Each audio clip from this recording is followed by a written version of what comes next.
نیکی کا نہیں سمجھا جاتا تھا، آج نیکی کا نہیں سمجھا جائے گا، تو کیا عید میلاد النبی نبی صلی اللہ علیہ وسلم کے زمانے میں تھا یا کسی صحابی نے کیا ہے؟ ایسا بالکل نہیں ہے۔ دوسری چیز، اللہ کے نبی صلی اللہ علیہ وسلم فرماتے ہیں کہ میں نے ہر وہ عمل جو جنت کے قریب کر سکتا ہے، اللہ کے قریب کر سکتا ہے، وہ میں نے بتا دیا ہے، اور وہ ہر وہ عمل جو آپ کو جہنم کے قریب کر سکتا ہے وہ عمل بتا دیا اور اس سے منع بھی کر دیا۔ تو پھر یہ جو عمل ہے عید میلاد کا، اگر یہ جنت کے قریب کرنے والا ہے، اللہ کے قریب کرنے والا ہے، تو پھر نبی صلی اللہ علیہ وسلم کی کسی بھی حدیث کے اندر اس کا ثبوت کیوں نہیں ہے؟ کیوں نہیں ہے اس کا تذکرہ، جبکہ نبی صلی اللہ علیہ وسلم کہہ رہے ہیں کہ میں نے بتا دیا ہے۔ تیسری چیز، نبی کریم صلی اللہ علیہ وسلم سے زیادہ متقی پرہیزگار کوئی ہو سکتا ہے؟ نہیں ہو سکتا۔ نبی صلی اللہ علیہ وسلم سے زیادہ نیکی کرنے والا، اللہ رب العالمین کا خوف دل کے اندر رکھنے والا آج تک کسی ماں نے ایسی اولاد جنا نہیں، اور نہ ہی ہو سکتا ہے۔ جب اللہ کے رسول صلی اللہ علیہ وسلم نے یہ عمل نہیں کیا تو ہم مزید کوئی عمل کر کے کیا ثابت کرنا چاہتے ہیں کہ اللہ کے نبی صلی اللہ علیہ وسلم نہیں کر سکے، ہم کر رہے ہیں، یعنی نبی سے زیادہ تقوی ہمارے اندر آ گیا؟ ایسا نہیں ہو سکتا۔ یہ تین چیزیں آپ سامنے رکھ کے اس کو ذہن میں رکھیں اور خود فیصلہ کریں کہ کیا نئی چیزیں جو دین کے اندر داخل کر دی جاتی ہیں ان کا کچھ ثبوت ہے یا نہیں ہے۔ اگر ہے تو کر سکتے ہیں، نہیں تو بالکل نہیں کر سکتے ہیں، کیونکہ اللہ کے رسول صلی اللہ علیہ وسلم ہر خطبے میں فرماتے تھے کل بدعۃ ضلالہ وکل ضلالۃ فی النار، ہر بدعت، ہر گمراہی آپ کو جہنم تک لے جانے والی ہے۔ اللہ تبارک و تعالیٰ نے قرآن کریم کے اندر فرمایا وجوہ یومئذ خاشعہ عاملۃ ناصبہ تصلی نارا حامیہ، بہت سارے چہرے جھکے ہوئے ہوں گے، وہ محنت کر کے تھک کر کے چور ہوں گے لیکن جہنم میں جانے والے ہوں گے، محنت کیے ہوں گے، تھک کر کے پسینہ بہایا ہوگا، چور ہو جائیں گے لیکن جہنم میں۔ کیوں؟ اس لیے کہ اللہ کے رسول صلی اللہ علیہ وسلم کی سنت کے مطابق اس نے عمل نہیں کیا ہے۔ اللہ سے دعا کرتے ہیں اللہ تبارک و تعالیٰ ہمیں ان باتوں کو یاد رکھنے کی توفیق عطا فرمائے۔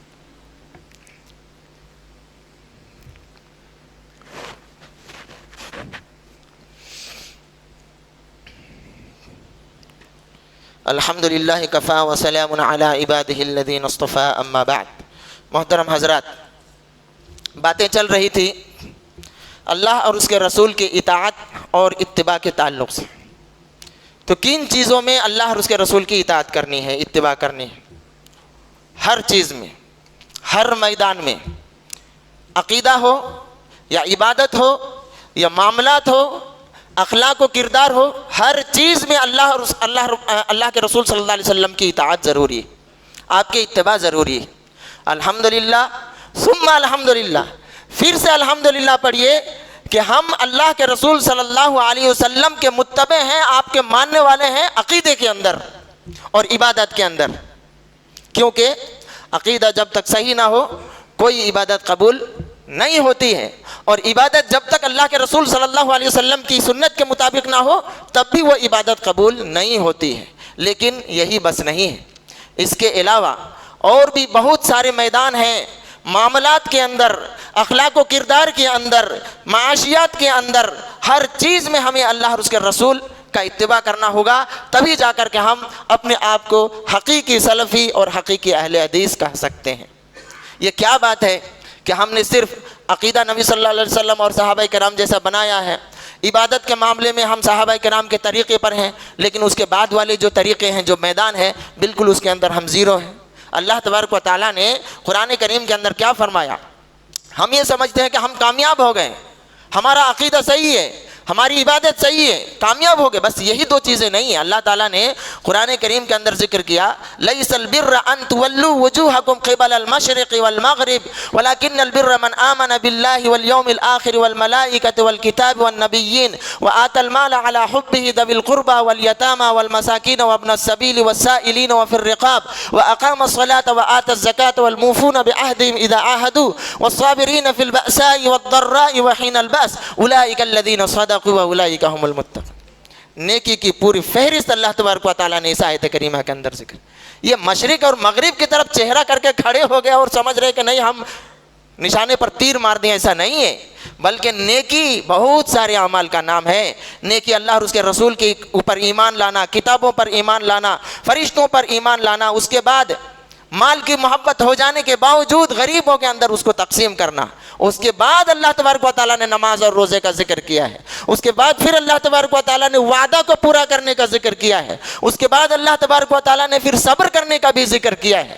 تو نیکی صرف نماز اور یہ عقیدہ توحید یہی نیکی نہیں ہے، بلکہ یہ ضروری ہے، اور اس کے ساتھ ساتھ ہمیں معاملات کو بھی صحیح کرنا ہے، ہمیں اخلاق و کردار کو بھی صحیح کرنا ہے۔ اللہ کے رسول صلی اللہ علیہ وسلم فرماتے ہیں صحابہ کرام سے، اتدرون ما المفلس، کہ لوگوں تم کو معلوم ہے مفلس کون ہے؟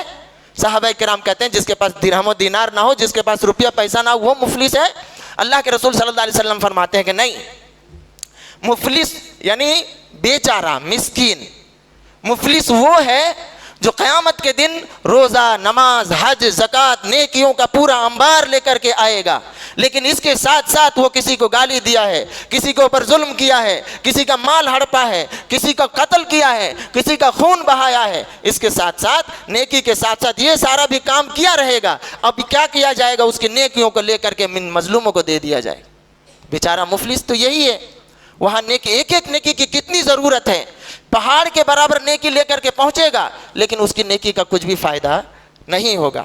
آج ہم دیکھیے ہمارے معاملات کس قدر سنگین ہیں، کس قدر خراب ہیں، ہمارا اٹھنا بیٹھنا، ہماری معاشرت، بیوی بچوں کے ساتھ، دوستوں کے ساتھ، پارٹنرز کے ساتھ، ایک دوسرے مسلمانوں کے ساتھ کیسا ہے۔ کتنے لوگ ایسے ہیں صف اول میں پڑھنے والے، عقیدہ توحید میں بالکل پکا سچا، لیکن اس کے معاملات کو دیکھیے تو بھائی کا حق دبا کر کے بیٹھا ہے، بہن کا حق دبا کر کے بیٹھا ہے، اس کا حق دبا کر کے بیٹھا ہے۔ میرے بھائی اور دوستو، عقیدہ توحید صحیح ہے، عبادت بھی صحیح ہے، لیکن اگر آپ کے معاملات صحیح نہیں ہیں، آپ کے اخلاق صحیح نہیں ہے، آپ کے کردار صحیح نہیں ہے، تو بھی اللہ کے رسول اور اللہ تبارک و تعالیٰ نے کئی جگہوں کے اندر ذکر کیا ہے کہ ان اعمال کے ہونے کی وجہ سے بھی انسان جہنم میں چلا جائے گا، اور عقیدہ توحید صحیح ہونے کے باوجود بھی اور عبادت صحیح ہونے کے باوجود بھی اس کو بچا نہیں سکتا ہے۔ یہ الگ بات ہے کہ ہم ہمیشہ نہیں رہیں گے، نکل جائیں گے عقیدہ توحید کے مضبوط ہونے کی وجہ سے، لیکن جہنم میں تو جانا پڑے گا، کیونکہ معاملات اور اخلاق و کردار یہ اتنا آسان نہیں ہے جتنا ہم سمجھ رہے ہیں۔ آج دیکھیے ہمارے اخلاق کتنے گرے ہوئے ہیں، دیکھیے ہمیشہ چہرے کے طرف دیکھا نہیں جاتا ہے، جیسے گرم توا ہوتا ہے، پانی ڈالیے تو بالکل چھن سی آواز آتی ہے، اسی طریقے کا تیرا چہرہ لے کر کے گھوم رہے ہیں۔ اللہ رب العالمین نے کیا فرمایا؟ وَلَا تُسَعِّرْ خَدَّكَ لِلنَّاسِ، اپنے گال کو ٹیڑھا مت کرو۔ تمہاری حیثیت کیا ہے؟ تمہاری اوقات کیا ہے؟ تم زمین کو گڈھا کر سکتا ہے، پہاڑ تک پہنچ سکتا ہے۔ وَلَا تَمْشِ فِي الْأَرْضِ مَرْحًا، زمین کے اندر تم اکڑ کر کے مت چلو۔ اللہ تبارک و تعالیٰ فخر کرنے والے کو، غرور کرنے والے کو، تکبر کرنے والے کو پسند نہیں کرتا۔ آج دیکھیے ہر وقت کسی نہ کسی کی برائی، کسی نہ کسی کی عیب تلاش کرنے میں لگے ہوئے ہیں، جستجو میں لگے ہوئے ہیں۔ اللہ تعالیٰ نے کیا فرمایا؟ وَلَا تَجَسَّسُوا، عیب تلاش مت کرو۔ وَلَا يَغْتَبْ بَعْضُكُمْ بَعْضًا، اور تم میں سے کوئی بھی کسی کی غیبت نہ کرے۔ اگر آپ کے اندر اصلاح کرنے کی فکر ہے، اصلاح کرنے کی تڑپ ہے، تو وہ تڑپ لے کر کے چلیے جو نبی صلی اللہ علیہ وسلم نے لیا تھا۔ اس میدان میں بھی آپ کو اللہ کے رسول صلی اللہ علیہ وسلم کی اتباع کرنی پڑے گی، کہ اللہ کے رسول صلی اللہ علیہ وسلم طائف کے میدان میں فرشتے آتے ہیں اور کہتے ہیں کہ اللہ کے رسول آپ کی اجازت ہو تو دونوں پہاڑ کو ملا دیتا ہوں، سب کو کچل کر کے رکھ دیتا ہوں۔ اللہ کے رسول صلی اللہ علیہ وسلم فرماتے کہ نہیں، ان کی اولاد کے اندر ایسے لوگ پیدا ہوں گے جو میرے اوپر ایمان لائیں گے۔ یہ آپ کی کیسی تڑپ ہے۔ اللہ کے رسول صلی اللہ علیہ وسلم فرماتے ہیں کہ دین جو ہے یہ خیر خواہی کا نام ہے، محبت کا نام ہے، انسیت کا نام ہے۔ کس کے لیے؟ اللہ کے لیے، اس کے رسول کے لیے، عام مسلمانوں کے لیے، سرداروں کے لیے، جو لیڈر ہیں ان کے لیے، سب کے لیے۔ اگر اصلاح کرنے کی فکر ہے ہمارے اندر تو اصلاح ہے، لیکن نیت اصلاح کی ہونی چاہیے۔ اگر آپ نے کسی کے عیب تلاش کی، کسی کو بدنام کیا، کسی کو ذلیل کیا، اور آپ کی نیت صحیح نہیں تھی تو پھر یہی چیز آپ کو لے ڈوبے گی۔ اللہ کے رسول صلی اللہ علیہ وسلم فرماتے ہیں وَلَا تَتَّبِعُوا عَوْرَاتِ الْمُسْلِمِينَ، مسلمانوں کے عیب کے پیچھے بالکل مت پڑنا، مسلمانوں کے عیب کے پیچھے بالکل مت پڑنا۔ لا تجسسوا، تجسس مت کرنا۔ آج کیا ہوتا ہے؟ ہم ڈھونڈتے رہتے ہیں، تلاشتے رہتے ہیں، وہ بھی کیا ہے؟ یک طرفہ۔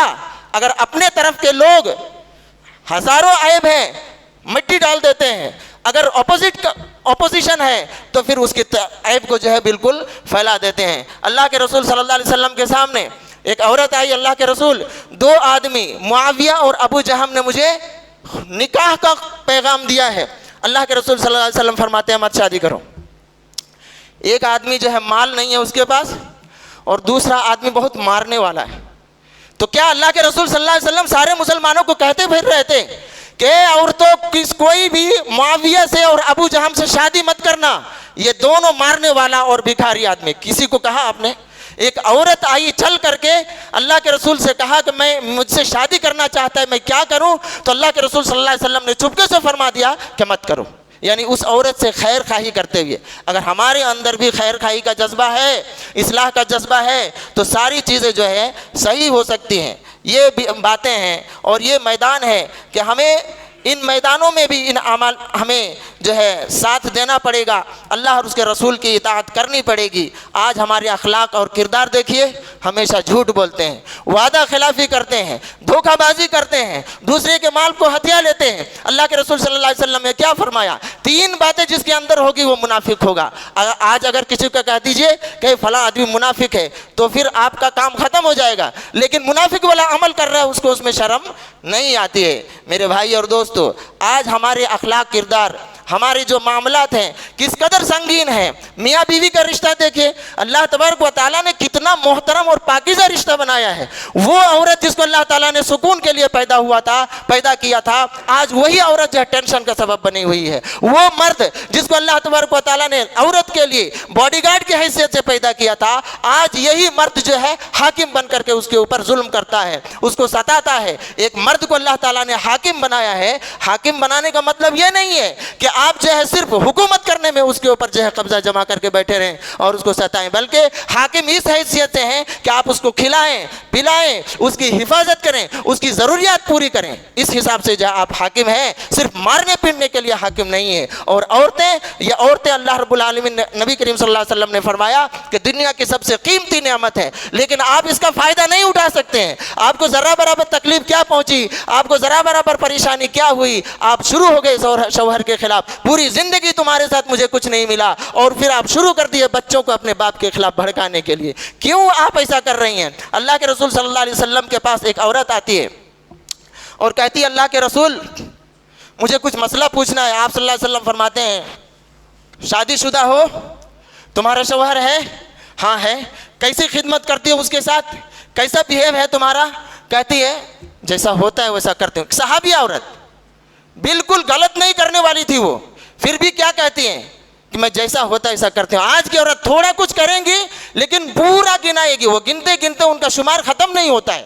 وہ کہتی ہیں کہ ہاں ہم سے جیسے ہوتا ہے ویسے ہم کرتے ہیں اس کی خدمت۔ اللہ کے رسول صلی اللہ علیہ وسلم فرماتے ہیں صحیح سے دیکھ لینا، وہی تمہاری جنت ہے، وہی تمہاری جہنم ہے۔ آج عورتیں شوہر کے خلاف کیا کیا بات کرتی ہیں اور اپنے بچوں کو بھی ان کے خلاف بھڑکاتی ہیں۔ ایک تو یہ ہے کہ خود جہنم کے طریقے پر چل رہی ہیں اور بچوں کو بھی جہنم کے طریقے پر آپ لے جا رہے ہیں۔ معاف کریے گا، میں ون سائڈ گفتگو نہیں کرتا ہوں، مردوں کے تعلق سے بھی کہتا ہوں اور عورتوں کے تعلق سے بھی یہ ساری باتیں ہم کہتے ہیں، اور بھی بہت ساری باتیں ہیں کہنے کے لیے، سننے کے لیے، لیکن وقت اجازت نہیں دیتا۔ اللہ تبارک و تعالیٰ سے دعا کرتے ہیں اللہ تبارک و تعالیٰ ہمیں ہر میدان میں اللہ اور اس کے رسول کی اطاعت کرنے کی توفیق عطا فرمائے، ہر میدان میں اللہ کے رسول صلی اللہ علیہ وسلم کی اتباع کرنے کی توفیق عطا فرمائے۔ اللہ تبارک و تعالیٰ ہماری نیکیوں کو قبول فرمائے، ہمارے گناہوں کو معاف فرمائے۔ اللہ تبارک و تعالیٰ ہمارے نیک اعمال کے اندر خلوص پیدا کرنے کی توفیق عطا فرمائے۔ الہ العالمین مسلمان جہاں کہیں بھی پریشان ہیں ان کی پریشانیوں کو تو دور فرما دے۔